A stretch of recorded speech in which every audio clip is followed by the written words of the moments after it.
Hey everyone, and welcome to Fridays with Fenning. You know, it's just over a year since the coronavirus pandemic hit the UK big time, and we're coming up to a year since the start of the first lockdown. And it seems longer than that, doesn't it? And it seems that people kind of fall into two camps regarding this past year. There are those who have been busier than ever, who have had to take on more workload to transition or adapt their business, or have been working from home full time as well as trying to homeschool the kids. So life for them has been manic. And then there are those whose year has been lighter or less busy because of furlough, because of working from home, and so there's been no long commutes to do. And sadly, for some people, it's been redundancy and unemployment. But there's one thing that many people have done, and that's reflect on how they want life to be like the other side of lockdown. You know, being stuck at home, not being able to visit family, missing meeting up with our friends, you know, having more time with immediate family. These things cause us to reevaluate what's important in life. You know, questions like, do I want to spend 2 hours on the train or in the car every day commuting when actually I could work from home? Or do I want work to dominate my time and miss out on the family growing up? Or do I need to spend more time and give more time for my elderly parents? You know, reflecting and reevaluating is a very positive thing to do. Why? Well, it's because it allows us to learn from the past, to prioritize in the present and reshape our future. And sadly, we just don't do it enough, do we? And so we don't learn from the past often, and we often allow the urgent to dominate the present, and then our future can just seem out of control.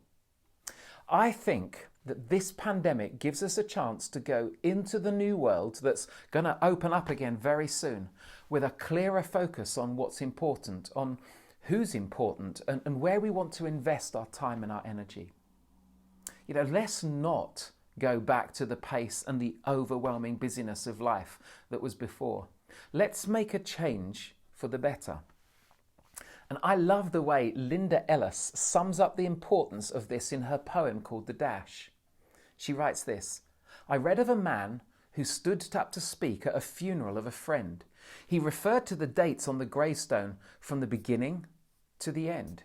And he noted first came the date of birth and spoke of the following date with tears. But he said what mattered most of all was the dash between those years. For that dash represents all the time they spent alive on earth. And now only those who loved them know what that little line is worth.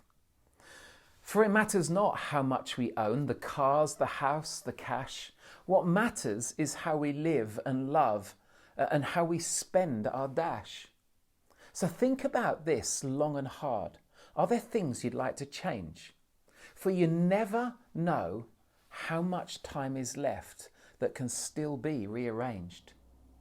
To be less quick to anger and show appreciation more and love the people in our lives that love like we'd never loved before. And if we treat each other with respect and more often wear a smile, remember that this special dash might only last a little while. So when your eulogy is being read, with your life's actions to rehash, would you be proud of the things they say about how you lived your dash? Now, one person who wasn't happy but still had time to change was a man called Alfred Nobel. He was a Swedish engineer and inventor, and amongst many things of his inventions was the famous explosive that we know as dynamite. Its destructive power was used in mining, but he profited hugely from the sales of arms, 90 factories making guns, cannons and bombs. And in 1888, Nobel was astonished to read his own obituary, entitled "The Merchant of Death is Dead," in a French newspaper. Actually, it was Alfred's brother Ludwig who died, and so the obituary was 8 years premature. And it condemned him for making so much money through the making of such destructive weapons. And the article troubled Alfred Nobel and made him apprehensive about how he would be remembered. And this inspired him to change his will, which specified that his fortune be used to create a series of prizes for those who bring the greatest benefit on mankind. in physics, chemistry, physiology and medicine, literature, and of course peace, hence the Nobel Prizes. And who wins those prizes? Well, people like Nelson Mandela, Martin Luther King Jr., Barack Obama, Mother Teresa, people who do remarkable things to bring dignity and shape the lives of others for the better. And you and I, well, we might never win a prize like that, but our lives and how we live them really do matter.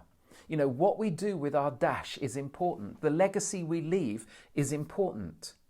So I love these words written 2,000 years ago by a man called Paul, who wanted to model and shape his life and values on Jesus. And he calls others to do the same. And so he writes these words. He says, "So, chosen by God for this new life of love, dress in the wardrobe God picked out for you." And here it comes: compassion, kindness, humility, quiet strength, discipline. Be even-tempered, content with second place, quick to forgive an offence. You know, forgive as quickly and completely as the Master forgave you. And regardless of what else you put on, wear love. It's the basic all-purpose garment. Never be without it. And let the peace of Christ keep you in tune with each other, in step with each other. None of this going off and doing your own thing. And then cultivate thankfulness. I love those words, and they reveal a picture of the kind of life that God wants for us, and that I want to live, that makes the most of my dash. Because life just isn't about me. It's about relationships and how we ultimately love God and others. So how about stopping and reflecting on your life, the dash that you're creating? Are you living out the values you want to be known for?